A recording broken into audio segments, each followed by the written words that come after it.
അതേ മക്കളെ 32 മാർക്സ് ആണ് കഴിഞ്ഞ വർഷത്തെ ഫിസിക്സ് പബ്ലിക് എക്സാമിൽ ഡെറിവേഷൻ മാത്രം ചോദിച്ചത്. ഈ ഓണപരീക്ഷയിലും നിങ്ങളുടെ ഫിസിക്സ് പേപ്പറിൽ ഓൾമോസ്റ്റ് പകുതിയിൽ 60-ൽ പകുതിയിലധികം മാർക്ക് വരാൻ പോകുന്ന ഈ ഡെറിവേഷൻ തന്നെയാണ്. ഈ ഡെറിവേഷൻ നിങ്ങൾ പഠിച്ചു പോയില്ലെങ്കിൽ ഫിസിക്സിൽ നിന്ന് A+ എന്നല്ല, നിങ്ങൾക്ക് ഒരുപക്ഷെ പാസ് ആവാൻ തന്നെ നിങ്ങൾ സ്ട്രഗിൾ ചെയ്യും. പക്ഷെ സന്തോഷപരമായുള്ള വാർത്ത എന്ന് വെച്ച് കഴിഞ്ഞാൽ ഈ ഡെറിവേഷൻ പഠിക്കാന്ന് പറഞ്ഞാൽ ലോകത്തിൽ ഇതിനേക്കാൾ എളുപ്പമായിട്ട് വേറൊരു പരിപാടിയില്ല. കാരണം ഡെറിവേഷൻ പഠിച്ചു കഴിഞ്ഞാൽ അത് അതേപോലെ ചോദിക്കോളൂ.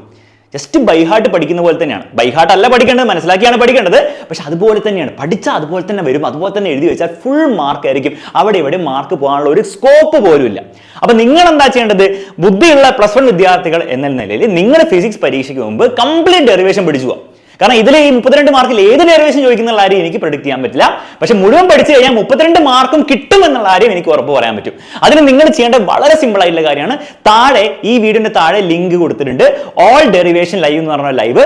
ആ ലൈവ് പോയി ഫുൾ ആയിട്ട് കാണണ്ട. അതിലെ ആദ്യത്തെ 4 ചാപ്റ്ററിന് മാത്രം ഡെറിവേഷൻസ് പഠിക്കുക, റിവൈസ് ചെയ്യുക, നോട്ട് ഉണ്ടാക്കുക, പോയി പരീക്ഷയിൽ എഴുതുക, ഫുൾ മാർക്ക് വാങ്ങിച്ചിട്ട് വരാം. ഓക്കെ, റെഡി ആണല്ലോ? മാത്രമല്ല ബാക്കിയുള്ള ചോദ്യങ്ങളും ന്യൂമറിക്കൽസും തിയറി ബേസ്ഡ് ക്വസ്റ്റ്യൻസ് ഒക്കെ ചെയ്യാൻ വേണ്ടിയിട്ട് നമ്മൾ ഓൾറെഡി 50 ഷുവർ ക്വസ്റ്റ്യൻസിന്റെ ലൈവ് എടുത്ത് വെച്ചിട്ടുണ്ട്. ഇന്നലെ എടുത്തു കഴിഞ്ഞ ലൈവാണ്. അത് കണ്ടിട്ടില്ലെങ്കിൽ ഫുൾ ആയിട്ട് ഇരുന്ന് കാണാം. ആ ചോദ്യങ്ങളും കൂടെ ചെയ്തു പോയാലേ നിങ്ങൾക്ക് 60-ൽ 60 മാർക്കിന്റെ അടുത്ത് എക്സ്പെക്ട് ചെയ്യാൻ പറ്റുള്ളൂ. ഓക്കെ, അപ്പൊ അത്രേ പറയാനുള്ളൂ.